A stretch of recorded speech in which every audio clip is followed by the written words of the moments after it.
বিসমিল্লাহির রহমানির রহিম। আসসালামু আলাইকুম ওয়া রাহমাতুল্লাহি ওয়া বারাকাতুহু। হ্যালো এভরিওয়ান, আলহামদুলিল্লাহ, মাশাআল্লাহ, আলহামদুলিল্লাহ সো বিউটিফুল। দেন আজকে চলে আসলাম ফার্স্ট টাইমে, কিন্তু আমি হার্টের ডাক্তারের কাছে কখন আসিনি, প্রথম আসলাম। জাস্ট আমাদের চাঁদপুরে বড় ডাক্তার, কিন্তু এখানে হার্টের ডাক্তার ওনারা দুজনেই থাকে, যেহেতু সাদাত সাহেব আর মিলন সরকার, যেহেতু সাদাত সাহেবের চেম্বারে যা ওনাকে পাই নাই, জাস্ট আজকে কিন্তু মিলন সরকারকে পাইছি। উনি কিন্তু আমার ট্রিটমেন্ট করার সাথে সাথে কিন্তু আমাকে এক্সট্রু দিল, প্রেশার মাপলো, তারপর আমাকে 2টা ইঞ্জেকশন দিল, 7 দিনের ওষুধ, 7 দিনের ইঞ্জেকশন দেওয়ার পরে কিন্তু এখন কিন্তু চেম্বার 2টা ইঞ্জেকশন দিয়েছে। যেহেতু আমি কিন্তু নামাজ উজু করতে যাই, কিন্তু পরে যে পাকা কাটলাতে হাড়ে ডাহা ব্যথা পাইছি। যেহেতু আমাদের জনতা ফার্মেসি, এটা কিন্তু বড় মার্কেট, ওষুধের ফার্মেসি, ওখান থেকে কিন্তু আমি ওষুধগুলো নিলাম। এখানে কিন্তু খুবই সুন্দর সৌদি আরবের ইউলো কালার কাঁচা কাঁচা খেজুরগুলো কিন্তু আমরা মা ছেলে মিলে খাইলাম, খুব সুন্দর মজা ছিল, বাট সো বিউটিফুল। এখানে কিন্তু ব্যারিকেড দিয়ে রাখছে রাস্তাটা, যেহেতু ট্রেন আসবে। জাস্ট আমার হাতে কিন্তু প্রেসক্রিপশন আর এক্সের কাগজ। আপনারা হয়তো ভাববেন যে এখানে আমি কি করি, এত রাতে ট্রেন আসতেছে।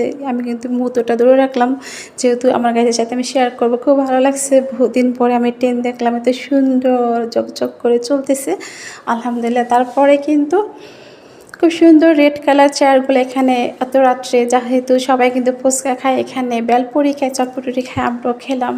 হেলে প্রিয়াম, তোমরা সবাই কেমন আছো? অবশ্যই ভালো আছো। বাট ব্লগটা কেমন হয়েছে কমেন্ট করে জানাবা। ব্লগার হয়ে কিন্তু সমস্যায় পড়ে গেছি, যেটাই করি ভিডিও করতে হয়, তাই না? আলহামদুলিল্লাহ, ভালো থেকো, আল্লাহ হাফেজ।